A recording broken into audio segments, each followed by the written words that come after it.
It's been almost a year since my last video about Icewind Dale, Rime of the Frostmaiden, because my group took a very long hiatus, but we just finished our campaign, and now we are ready to end this series.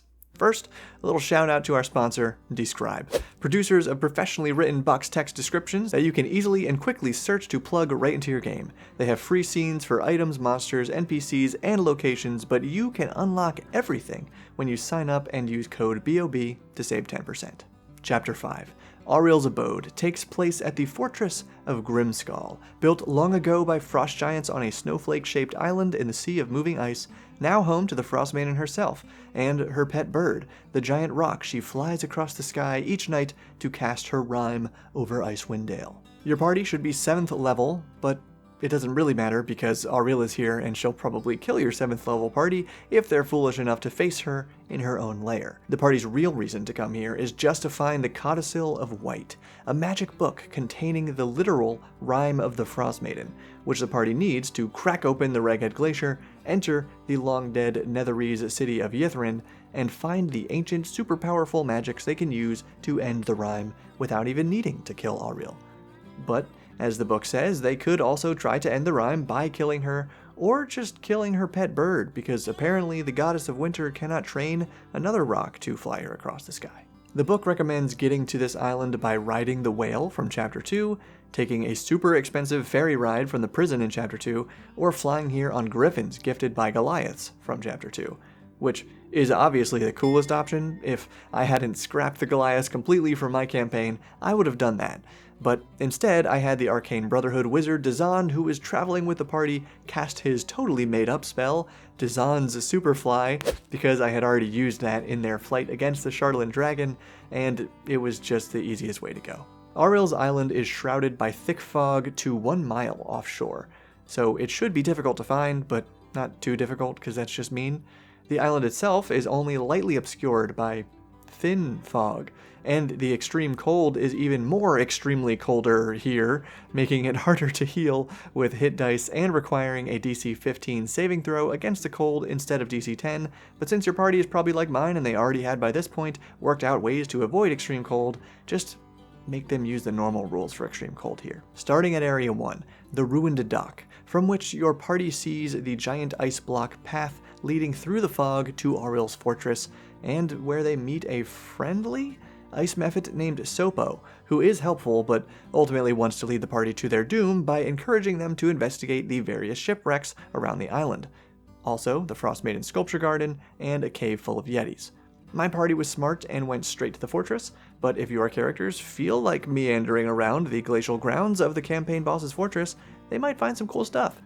But they definitely deserve to get whooped in one of these cool encounter locations. Area 2. The shipwrecks are all at least partially submerged in icy water around the island. The book tells you to roll 1d20 on the shipwreck table, but the table says 1d8, and there are in fact only 8 ships, so I'd do that. Some have decent treasure, one has another awakened beast, but there's nothing outstanding about these combats, and that's okay.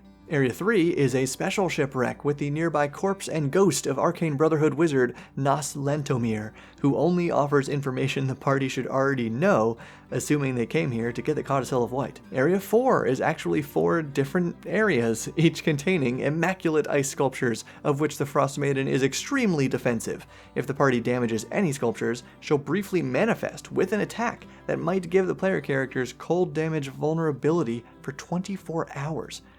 And I wish I had remembered that for the final battle against her, because it would have been really useful. She also calls her Yeti friend to hunt and kill the party. Area 5, the Yeti Caves, have a bunch of Yetis and no treasure. And Area 6 is another ice statue garden, but these ones have bodies inside and an ice troll walking around snacking on them, and no treasure. And this is also fine. I just don't know why there's so many encounters on this island. Chapter 2 has plenty of flavorful Arctic encounters, and the fortress is already pretty cool. So let's talk about that. Grimskull is a 600-foot-tall mountain fortress carved long ago for the frost giant queen Vasaviken, where everything is big, misty, and dark. And each door requires a DC 20 athletics check to open, or just have like 3 characters pushed together and don't worry about it. The only encounter of note on the main floor is Area 3. Urtgard the Frost Giant Warden, a deaf, nearly blind, absolutely ancient guardian of Vasaviken's tower, who is, quote, eager to die honorably.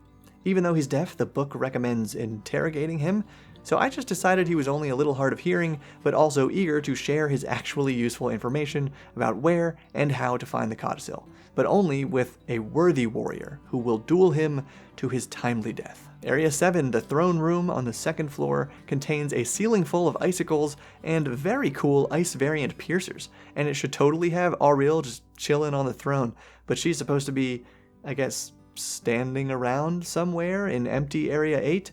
Better yet, put her on the roof, Area 9, with her rock, so she can mount it and fly around and throw player characters off the tower if the party is silly enough to attack her in her home base. The rock's nest also contains one of the greatest treasures in the game, a silver dragon egg. That's awesome. Area 10 is the first room of the basement level, which is supposed to begin with yet another awakened beast who expands slightly on information given by Urtgard upstairs.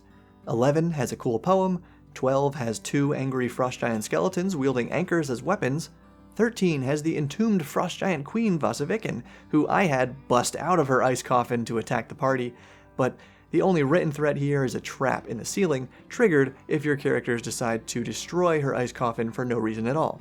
Then Area 14 is supposed to contain Vasaviken's awesome magical cursed axe, but I had her wielding that instead. Area 15 is the entranceway to each of the Frostmaiden's 4 tests: Cruelty, Endurance, Isolation, and Preservation, in areas 16 through 19. This whole process is a little weird because it includes this cool scorecard for you to keep track of which party members succeed at which tests, and indicates that each party member can only take each test once, but therefore suggests that player characters can take these tests separately, like PC 1 and 2 take the Cruelty test, then PC 3 and 4 take the Cruelty test. But the book also insists that the tests are not dreams or illusions, but that the characters are actually teleported into totally real scenarios. So how does that work? I just decided to make it clear to my players that these tests were basically magical simulations, but the dangers were real. This distinction only really matters for the Cruelty test, during which the PCs are prompted to kill 4 elders of the Bear tribe.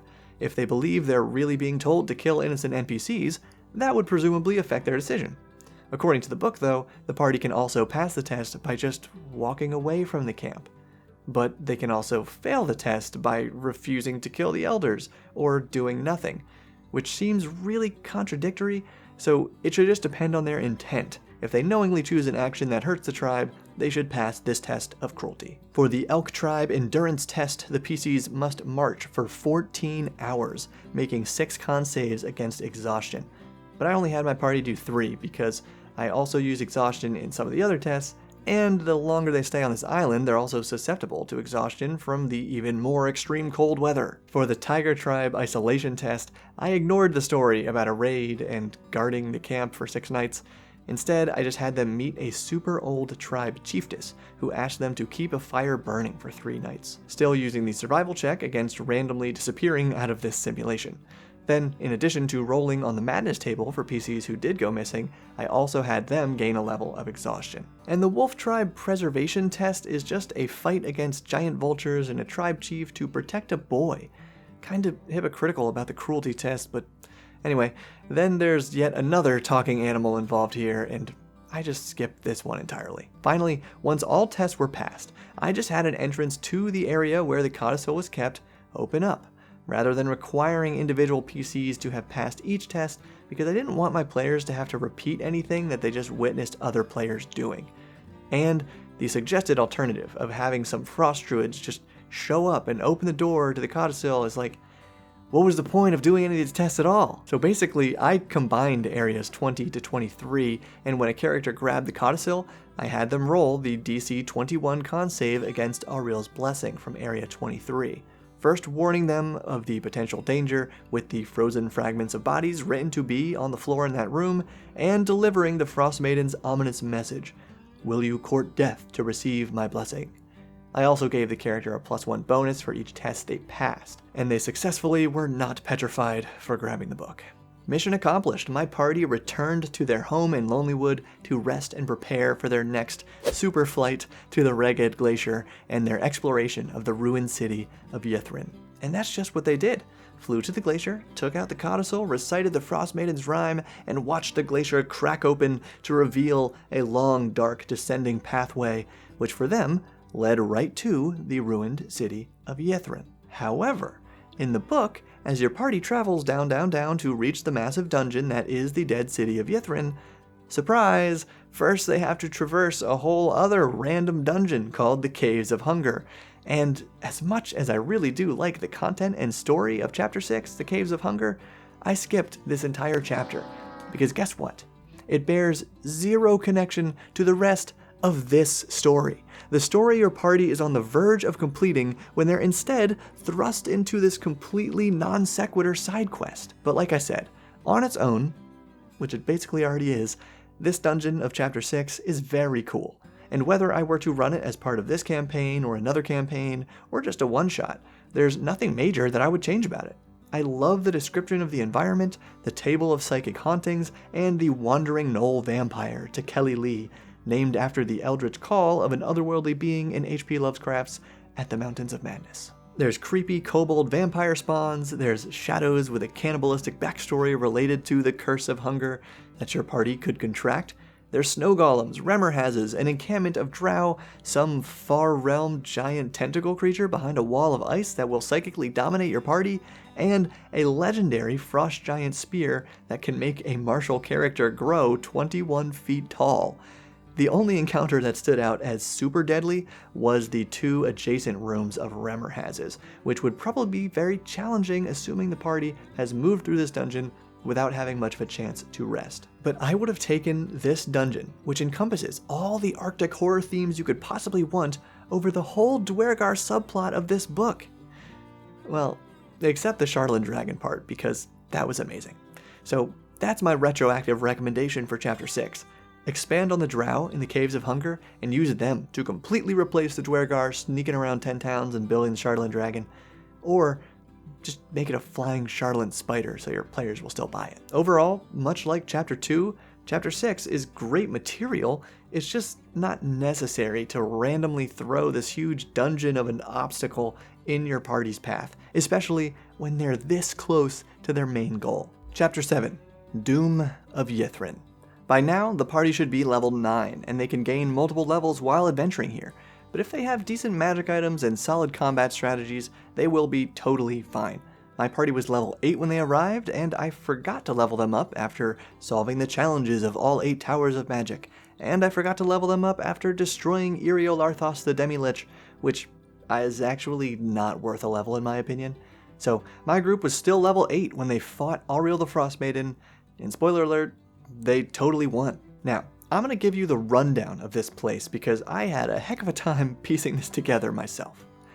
In the Forgotten Realms, Netheril is the definitive lost empire. The Netherese, who mastered the power of the Nether Scrolls, became a ruling class, living on great flying cities, like this one called Ythryn. The wizards used human-like constructs called Magen as guards, workers, and valets. These guys still walk around the city today. Eriolarthos, once a powerful lich, and before that a human wizard of Netheril, exists today as a demi-lich that haunts the ruins of Ythryn. After using the Ythryn Mythallar, see Appendix D, to lift the Enclave of Ythryn into the sky, yeah, the Mythallar is a 50-foot diameter radiant spear that will destroy anything that touches it, can make everything around it fly, and change the weather in a 50-foot-mile radius around it, which is why your party wants it. Eriolarthos and his apprentices traveled to the frozen north in search of relics. They found a large stone spindle. A flash of power from the spindle caused the Ythryn Mythallar to shut down, which in turn caused the city to fall out of the sky and crash into the ice below. Whoops. Fear and madness had warped the minds of the apprentice mages, transforming them into Nothics, who are still walking around the city today. The wizards raised a force field around the Enclave's central spire that only they could pass through. This force field currently prevents your party from attuning to the Mythallar. To pass through the force field that surrounds the spire of Eriolarthos, Area Y19, and the Ythryn Mythallar, Area Y23, one must perform the Rite of the Arcane Octad, on the spire's doorstep, Area 6. To learn this ritual, the party must explore 8 locations in the city and translate the inscriptions found therein. This is basically the quest your party must complete during this chapter, because solving this 8-step ritual puzzle is how they bring down the force field to access the Mythallar so they can attune to it and use it to change the weather of Icewind Dale. Easier said than done, but here are the 8 ritual clues, what they actually mean, and where to find them. First, shield thy heart with a wand from the nether oak. Your party finds this clue etched in the Tower of Abjuration, Area 4, with an anvil that can destroy magic items guarded by a handful of magen. To complete this step of the ritual, they will need to get a twig from the sentient nether oak tree in Area 10 and hold it over their heart as they begin the ritual. Second, summon a flame in the palm of your hand. The party finds this clue hidden in a hag hut accessed via the Tower of Conjuration, Area 7, and the book clarifies that to complete this and the other steps of the ritual, no spells are actually necessary. Just lighting a fire in your hand would work. Third, a burnt palm loosens the tongue. Shed a secret about yourself for all to hear. This clue is on a broken piece of rubble found in the observatory, Area 15, guarded by several magen and 2 sloths. The piece of rubble was flung here from the Tower of Divination, Area 11, in which my characters used the super creepy and awesome eyeball fishbowl thing to read the clue from that tower, instead of having to fight all those guys in the other tower, though it did cost one player character their own eye. Fourth, coax a secret from another. This step comes from the Tower of Enchantment, Area 24, which has another super creepy and awesome detail, a tormented archmage paralyzed by her cursed crown. Fifth, quench the flame in thy palm with ice. Conveniently, the Tower of Evocation, Area 20, where you find this step, has 8 giant 10-foot blocks of ice. But oh wait, they're actually frozen gelatinous cubes, so hopefully your characters are smart like mine and get ice from anywhere else in this frozen city, or just use magic. Sixth, show thy face to the sky, is the false clue given by the Tower of Illusion, of course, Area 22, guarded by a phantasmal killer spell, which was easily one of the most dangerous things my party faced in this city. And I definitely recommend asking for a marching order at the door, then making the first person through it roll their save against the spell so the rest of the party gets a fair warning. By really scrutinizing the false clue, they can then learn the real clue here. Sixth, hide thyself behind a mask. Seventh, trace a circle with the ashes of the dead. Of course revealed in the Tower of Necromancy, Area 18, where 200 crawling claws are fruitlessly trying to uncover the remains of their dead master, and only attack your party if they try to stop them. Helping them is the key because this clue is also written on the floor, but after learning it, my party fireballed all the hands to make the ashes required for this step. Finally, eighth, stand firm in thy circle of death and consume blank? The missing word, poison, is among the rubble in this same Tower of Transmutation, Area 26, with a wizard who accidentally turned herself into an adamantine statue. My party collected some poison from Area 16, the Menagerie, which is written to contain a device that creates weird chimeric pets, including a baboon with a poison bite. If your party needs any tips for this process, you could push them toward Area 5, the prison, specifically its infirmary, where the party can meet the invisible doppelganger left in suspended animation. I can't remember how my party dispelled that, but he knows that there are 8 steps and the locations of the 8 towers. Then, once one or more of your player characters gets within 30 feet of the Mythallar and starts attuning to it, which takes a full hour of meditation, the Demilich Iriolarthas will swoop down from the spire to attack, and a Tomb Tapper tunnels up from the ground to attack. I will emphasize again that they do not need to touch the Mythallar to attune to it, because that'll probably kill them, and once attuned, they can use its actions, moving all matter within 500 feet, which we are going to revisit because that radius is really annoying. It can also restore charges on a magic item, which is pretty underwhelming, and bingo, casting control weather without material components or an open sky within a 50-mile radius to end the Frostmaiden's Rime over 10 towns. Some other things to be aware of. There's a random encounter table, but I barely used it because the city already has a bunch of cool encounters. There's a magical disease called the Arcane Blight that will turn your party into Nothics if they stay too long. There's a table of Yithrin lore, which is super useful for giving out little snippets as the players investigate random buildings. And the only other location my party explored and really enjoyed was the library, Area 9, where they meet an Arcanoloth who teleported in here simply looking for a lost book of true names, but happens to be traveling with maybe the most lovable awakened beast in this whole book. Kingsport, a blind albino giant penguin who sadly but also hilariously will discreetly hand one of your PCs a poorly written note that reads, "Help me," in common. My party fell in love with Kingsport almost as much as Ravitton's awakened shrub who they named Berry Boy and basically adopted. So yeah, my group did not even explore the Spire because, like Chapter 6, it's actually not integral to the goal of saving 10 towns. And one other neat location in this city is the Obelisk, Area 21, which has an awesome backstory that I think is part of a huge D&D conspiracy for how 5e will progress into the next evolution of the game coming in 2024. But that's literally a whole other video I've already made, so check that out. As a reminder, I only used Dazan and no other Arcane Brotherhood wizards like Valine or Avarice or whatever in this campaign. So just he was there to help the party fight, but ultimately died in that fight against Auril. Let's talk about that. I had the Frostmaiden arrive 10 rounds before one of my PCs finished attuning to the Mythallar to create a timer for defeating her, and or an easy way to end the battle if it went on for too long. To avoid running a ton of different enemies, I only used one of the 3 recommended Frost Giant Skeletons, 0 Snow Golems, and a whole pack of like 20 Winter Wolves, but I used these like simple mass combat rolls against the party's army of Magen, who they convinced to help fight Auril's forces. As recommended, I had her say nothing the entire battle, and I definitely should have played her as mercilessly as written, but I ended up spreading out her damage among the PCs. In fact, taking out her first form was a pretty easy fight. She started with an Ice Storm and mostly relied on Touch of Frost because even though half my PCs were resistant to cold damage at this point, it was still her strongest attack. This is why I wish I remembered that attack she's able to use on her island, temporarily making creatures vulnerable to cold. That would have been intense. So for this part, just remember to use all her legendary actions each turn to attack and teleport around, and her legendary resistances when it makes sense to do so. Her second form has an amazing move that you should use immediately against a heavy damage dealer or a major healer player character. Ice Stasis, to trap them in a tiny crystal immune to all damage except fire. But similar to Form 1, her strongest attacks here rely on cold damage, and this form can't even fly around or teleport, so I would probably just decide she can fly around and teleport with the same stats as Form 1. Her final and third form is really great stuff.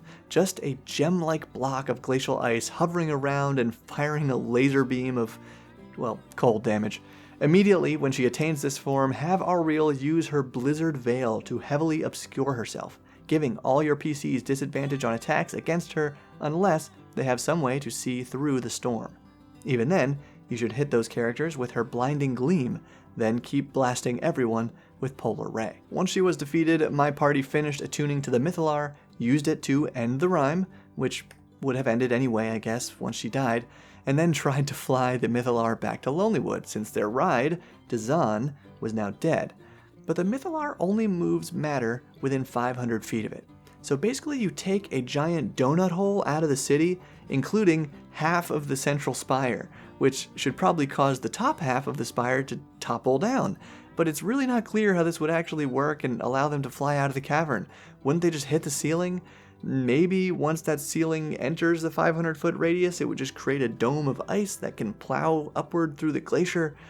But it's really not clear how this is supposed to work, so I would just change the radius to 1,500 feet so they can bring the whole city, as the Mythallar was intended to do, and just instantly move all of the ice and rock above them. Anyway, my party flew this chunk of the city to the Mare Dualden, establishing it as their own town, renaming the region 11 Towns, and then trying to convert or exile any remaining worshippers of Auril so they would not have to deal with her again on the next winter solstice. And besides the option of Auril defeating the party, there is another possible ending, in which the party uses a Staff of Power from Ythrin's Central Spire and the Obelisk in the city to transport themselves 1,500 years back in time to the height of the Netherese Empire. This is cool, but it basically makes it impossible to ever stop the Frostmaiden, which your players have been working towards this entire campaign.